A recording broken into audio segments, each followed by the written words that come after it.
بسم اللہ الرحمن الرحیم۔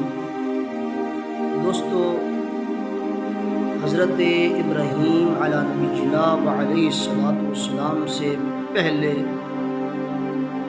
کس نے قربانیاں دی؟ حضرت آدم علیہ نبی جناب علیہ السلام کہ ہاں جب بچے پیدا ہوتے تھے تو ایک وقت کے اندر ایک بچی اور ایک بچہ پیدا ہوتا،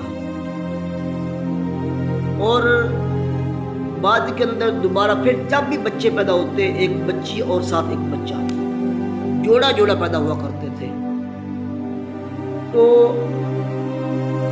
حضرت ابراہیم علیہ نبی جناب علیہ السلام کے ایک بیٹا حابیل اور اس کے ساتھ ایک بہن پیدا ہوئی، اور ایک بیٹا قابیل، اس کے ساتھ ایک بہن پیدا ہوئی۔ تو جب یہ بڑے ہوئے، ان کا نکاح کا وقت قریب آیا، تو جو قابیل تھا وہ کہنے لگا کہ میں حابیل کی بہن سے شادی نہیں کر سکتا، میں اپنی ہی بہن سے شادی کروں گا، کیونکہ وہ خوبصورت ہے، حسینہ ہے، اس لیے میں اپنی ہی بہن سے شادی کروں گا۔ تو اللہ کے نبی حضرت آدم علیہ نبی جناب علیہ السلام نے فرمایا، بیٹا وہ تمہاری بہن ہے، اس کے ساتھ تمہارا نکاح نہیں ہو سکتا، تم حضرت حابیل کی بہن سے نکاح کر لو۔ تو وہ نہ مانا۔ اللہ کے نبی حضرت آدم علیہ نبی جناب علیہ السلام نے فرمایا، بیٹو تم دونوں قربانیاں پیش کرو اللہ کی بارگاہ کے اندر، جس کی قربانی قبول ہو جائے گی، جس کی قربانی اللہ کی بارگاہ کے اندر پہنچ جائے گی، اللہ قبول کر لے گا، تو وہ اس سے شادی کر لے۔ تو جب دونوں بھائیوں نے قربانی دینی چاہی تو حضرت حابیل نے ایک بکری جو تھی وہ لے کر پہاڑ کے اوپر رکھ دی، اور جو قابیل تھا اس نے گیہوں کچھ لے کر اس نے پہاڑ کے اوپر رکھ دیا۔ تو جب آگ آئی، آگ نے آ کر اس بکری کو جلا دیا، اور گیہوں جو تھی اس کو چھوڑ دیا۔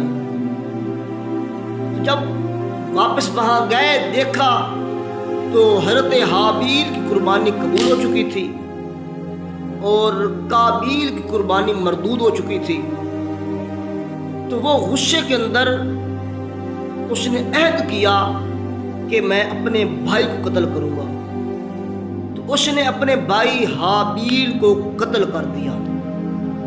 دوستو، جو سب سے پہلا قاتل ہے وہ قابیل ہے، جو سب سے پہلا مقتول ہے وہ حضرت حابیل ہے، اور وجہ ایک عورت بنی حسد نے اس کو تباہ کر دیا، اور سب سے پہلا گناہ کرنے والا، سب سے پہلا قاتل کرنے والا وہ قابیل ہے۔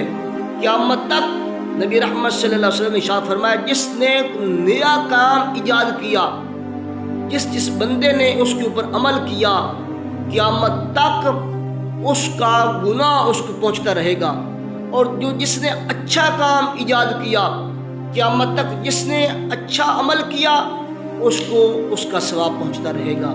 دوستو، اللہ وحدہ لا شریک ہم سب کو عمل کی توفیق نصیب فرمائے، آمین۔